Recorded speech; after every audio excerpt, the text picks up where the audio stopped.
निशानी। मम्मी जल्दी ढूंढिए ना, आप कितना टाइम लगा रही हैं। मेरी बस आने वाली ही होगी। बस मेरा बच्चा, 1 मिनट। मैंने कहा था ना आपसे रिपोर्ट कार्ड मेरा सही से रखना। अभी खो दिया ना। बेटा मैंने यहीं पर रखा था, इसी अलमारी में। ना जाने कहाँ चला गया। बाहर गेट पर बस के हॉर्न की आवाज सुनाई दी तो दिया दौड़ती हुई बाहर निकल गई। उसे बाहर जाता देख अनीता ने वहीं कमरे से तेज आवाज में कहा, दिया बस 1 मिनट रुक, मैं आई। अनीता जल्दी जल्दी अलमारी की सारी चीजें उथल पुथल करने लगी, पर रिपोर्ट कार्ड उसे कहीं नहीं दिखा। वो काफी परेशान होने लगी। एक बार फिर से बस का हॉर्न उसके कान तक शोर मचाता हुआ पहुंचा तो झटपटाकर एक फाइल उसके हाथ से छूटकर नीचे फर्श पर गिर गई, जिसमें रखे कई सारे कागजात फर्श पर बिखर गए। कागजातों के साथ दिया का रिपोर्ट कार्ड भी उछलकर सामने आ गया। अनीता ने लपक कर कार्ड को उठाया और दौड़ते हांफते गेट के बाहर खड़ी दिया की स्कूल बस तक जा पहुंची।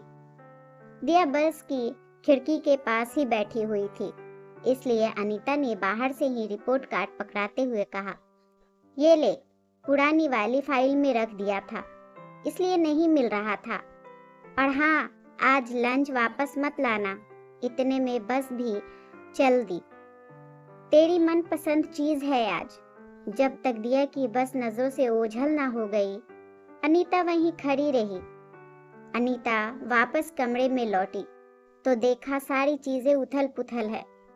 रिपोर्ट कार्ड ढूंढने के दौरान तो उसे बिल्कुल भी होश ना था कि उसने घर की ये हालत कर दी है, पर जब होश में आई तो बिखरे हुए सामान को देखकर उसके फिर से होश उड़ गए।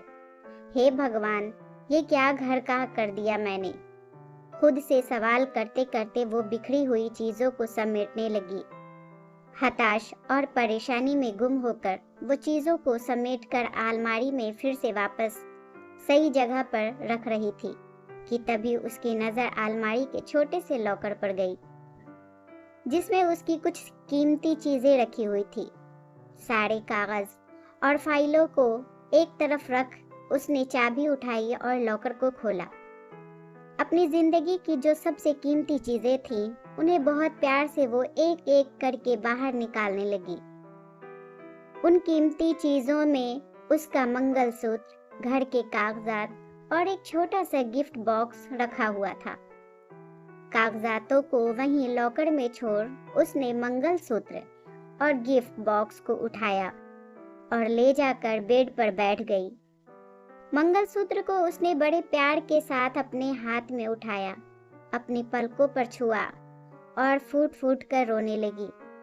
उसके बिलक बिलक कर रोने से बिल्कुल साफ था कि उसके दिल में एक ऐसे जख्म ने जगह बना रखी है जो एक स्त्री के लिए श्राप होता है।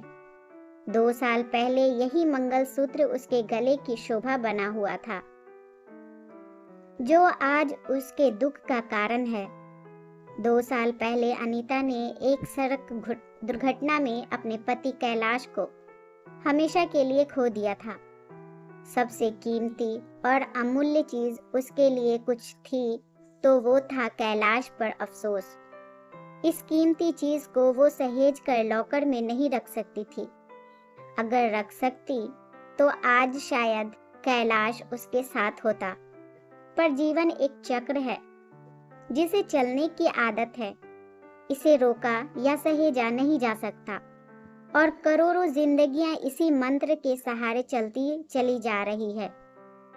उसके दुख का भागीदार तो कोई नहीं था, पर इक्का दुक्का लोग अक्सर आकर उसे नए जीवन और नए भविष्य को जीने की सलाह दे जाते थे, जिसे वो बड़े प्यार से एक कान से सुनती और दूसरे कान से निकाल देती थी। अपने भविष्य को उजागर करने के चक्कर में वो दिया के भविष्य से खेलना नहीं चाहती थी। वो नहीं चाहती थी कि वो कोई ऐसी राह अपनाए जो उसकी दिया को अंधकार की तरफ खींच ले जाए। ऊपर से कैलाश अभी भी उसकी नस नस में बसा था और एक हृदय में 2 रक्तों का दौड़ना भी असंभव था।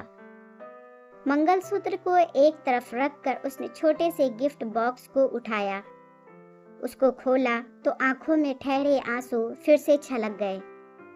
कैलाश की सबसे प्यारी निशानी और अनीता की सबसे पसंदीदा अंगूठी आज भी वैसी की वैसी ही है, जैसी कैलाश ने उसे अपनी पहली सालगिरह पर दी थी।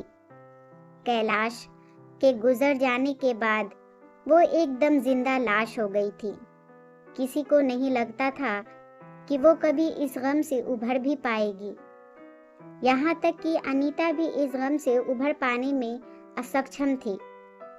वो कभी कैलाश की फोटो देखती तो कभी उसकी चीजें और घंटों आंसू बहाती। कई हफ्ते उसके इसी दुख में गुजरते रहे, लेकिन जब दिया के आंसू भूख बनकर उसके सामने आए तो वह हक्का बक्का रह गई। कुछ दिनों तक तो दिया को पास पड़ोस के लोग खिलाते पिलाते रहे, पर बिना मतलब संसार में कोई किसी का नहीं होता। दिया के आंसू ने उसे एहसास दिलाया कि अब उससे ज्यादा दिया के आंसू कीमती हैं।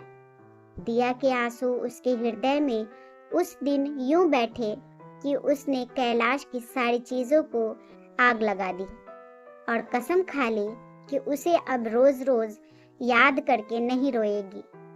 निशानी के तौर पर अगर उसने कुछ बचा कर रखा था तो एक था मंगलसूत्र और दूसरी उसकी पसंदीदा अंगूठी।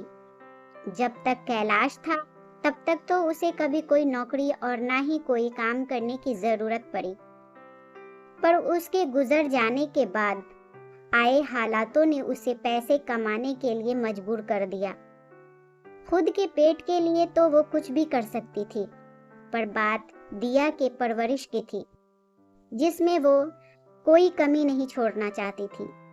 पढ़ी लिखी होने के साथ अनीता सिलाई बुनाई भी अच्छी कर लेती थी, इसलिए घर पर ही उसने बुटीक का काम शुरू किया और धीरे धीरे उससे उसकी वो सारी जरूरतें पूरी होने लगी जो उसे और दिया को चाहिए होती थी। धीरे धीरे वक्त भी गुजरता चला गया और यादें भी धुंधली होने लगी थी, पर आज भी जब कभी कैलाश की ज्यादा याद आ जाती है तो वो इन सब निशानियों को देख लेती है और हृदय में पनप रहे जख्म को कम कर लेती है। पर इन चीजों से भी उसका मन सिर्फ उदास ही होता है, इसलिए इन चीजों के बजाय वो कैलाश की सबसे अच्छी निशानी को देखती है और उसे गले लगाकर हंस और रो लेती है। और वो निशानी है दिया, कैलाश की सबसे खूबसूरत निशानी। दोस्तों, आपको ये कहानी कैसी लगी हमें कमेंट में ज़रूर बताएं। प्लीज़ चैनल को लाइक, शेयर और सब्सक्राइब ज़रूर कर दें। एक नई कहानी के साथ मैं आपसे फिर मिलूंगी। इस कहानी को सुनने के लिए आपका बहुत बहुत धन्यवाद।